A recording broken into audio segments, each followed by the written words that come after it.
À quoi renvoie cette idée de la querelle ou de ces tensions autour des refus de sacrement? Cette tension des refus de sacrement, elle naît de la nécessité exigée par les évêques dans les années 1750 de billets de confession demandés aux moribonds. On leur demande s'ils se sont confessés à un confesseur orthodoxe et on ne leur donnera l'extrême onction, c'est-à-dire les derniers sacrements, que s'ils peuvent présenter ce certificat. Et là, il y a une sorte d'exigence qui paraît absolument démesurée et qui apparaît comme une persécution des jansénistes. Et je crois que là, la querelle du refus de sacrement en 1749 dévoile d'une certaine façon l'extrême de la persécution. Parce que la théologie figuriste des jansénistes fait qu'ils pensent qu'une prophétie dans l'histoire a plusieurs expressions historiques et que aujourd'hui, du fait de la persécution, du fait que, d'une certaine façon, l'iniquité est arrivée, eh bien, ces temps d'iniquité arrivés font que, d'une certaine façon, nous ne sommes pas encore au dernier temps, mais nous sommes au temps où la conversion des Juifs va se produire parce que les gentils, justement, n'accueillent plus la parole. Et d'une certaine façon, ils imaginent que les jansénistes représentent le petit groupe. C'est la théologie du fait que les témoins de la vérité, le cri de la foi, peut s'opposer, je dirais, à la décision des évêques qui sont mal conseillés et que les dépositaires de la vérité doivent manifester leur attachement à la tradition et sont les seuls dépositaires de la tradition. Et dans cette manifestation, il y a une sorte de radicalité, d'opposition à, je dirais, la persécution royale. Et cette persécution va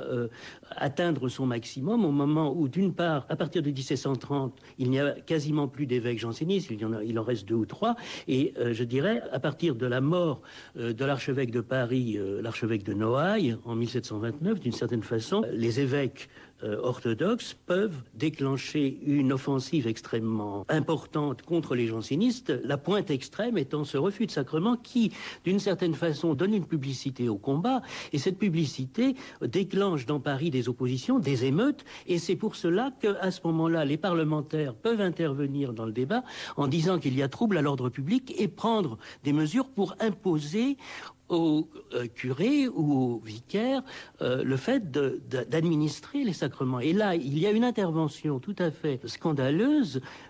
du point de vue de l'Église, naturellement, puisque ce sont les parlements qui interviennent dans les matières spirituelles. Et alors du coup, Van Cley développe les conséquences désastreuses à la fois pour l'Église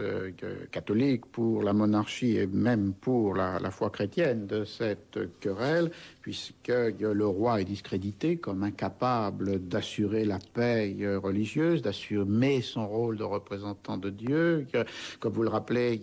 une forme de manifestation d'émotion dans la ville ou les grandes villes va se produire et peut conduire à un anticléricalisme populaire, et que les sacrements, objets fondamentaux de la querelle, deviennent eux-mêmes désacralisés dans un certain sens, puisque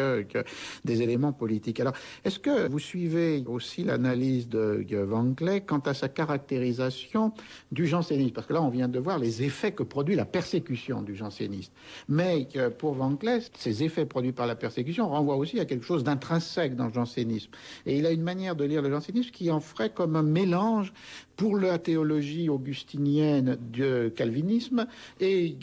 pour ce qui est de la vision de l'organisation de l'Église. Vous rappeliez le concile, on peut évoquer le rôle qui est donné au curé. Ce serait là quelque chose qui serait beaucoup plus proche de ce que l'on appelle un courant dans le catholicisme français de l'euréchérisme, c'est-à-dire finalement une structure beaucoup plus démocratique, collégiale de l'Église. Et là, ça pourrait rappeler parfois des mouvements qui étaient ceux du catholicisme ultra de la fin du XVIe siècle, cette ligue que connaît si bien Robert de Simon. Est-ce que vous le suivez sur cette idée qu'il y avait en deçà de la persécution, par cette alliance dans le jansénisme, un défi à la monarchie? C'est que beaucoup de courants viennent confluer dans ce qu'on appelle le jansénisme. Et il me semble que je ne suis pas tout à fait d'accord avec Del Van Cley, parce qu'il me semble que le conglomérat où il assimile un peu constitutionnalisme parlementaire, gallicanisme et jansénisme est un conglomérat qui enlève d'une certaine façon sa spécificité au jansénisme lui-même et à la théologie.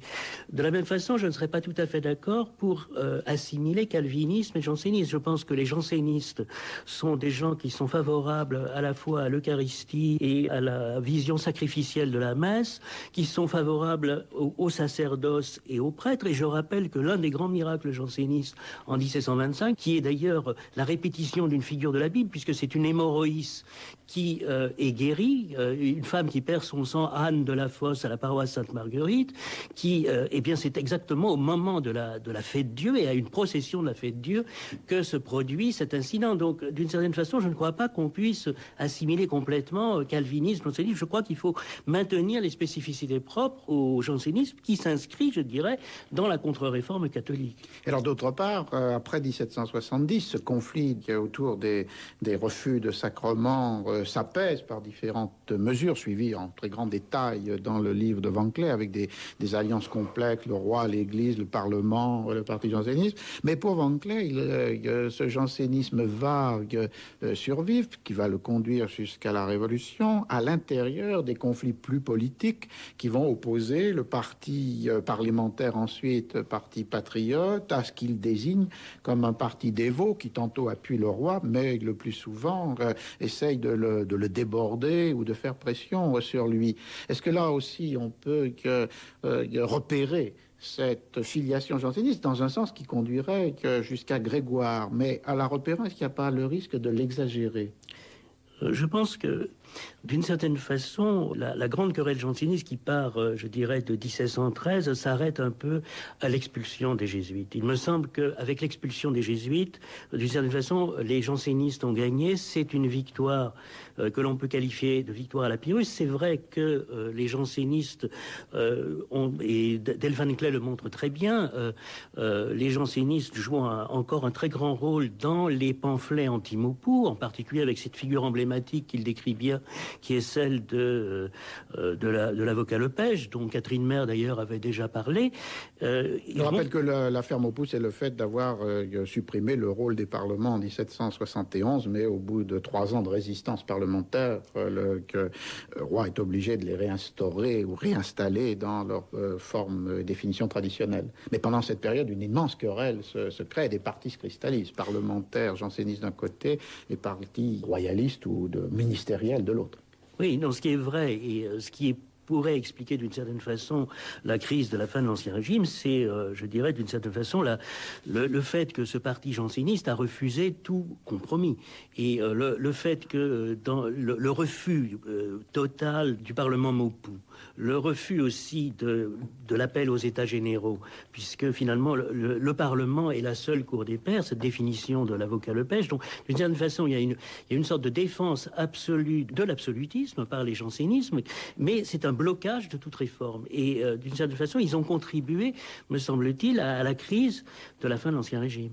Alors je renvoie donc à ce livre de Del Van Clé, Les origines religieuses de la Révolution française, en attirant aussi l'attention sur sa conclusion, puisqu'il essaye de reprendre un des rares livres qui avait mis au centre de sa compréhension de la Révolution le phénomène religieux, qui est le livre de Edgar Quinet, La Révolution française, 1865, et qui à la fois voulait montrer que la Révolution avait été rendue inéluctable par l'échec ou le refus du calvinisme, et d'autre part avait été nécessairement affaiblie ou détruite par son incapacité à promouvoir une réforme religieuse. Et avec cette idée, à la fois très séduisante et discutable, où pour Del Van Clé, jansénisme et calvinisme peuvent être interchangeables, c'est que la même perspective qu'il applique à la relation jansénisme-révolution, c'est-à-dire en fait un refus de jansénisme qui aurait pu proposer une matrice de liberté politique à l'intérieur de l'absolutisme, et donc du coup cette condamnation de la révolution par elle-même conduisant au schisme dans l'Église et finalement à cette dimension anti-religieuse. Il y a là une matière à une réflexion importante, même si l'on ne suit pas tous les pas de Del Van Clé dans cet immense parcours qui le mène de 1560 à 1791.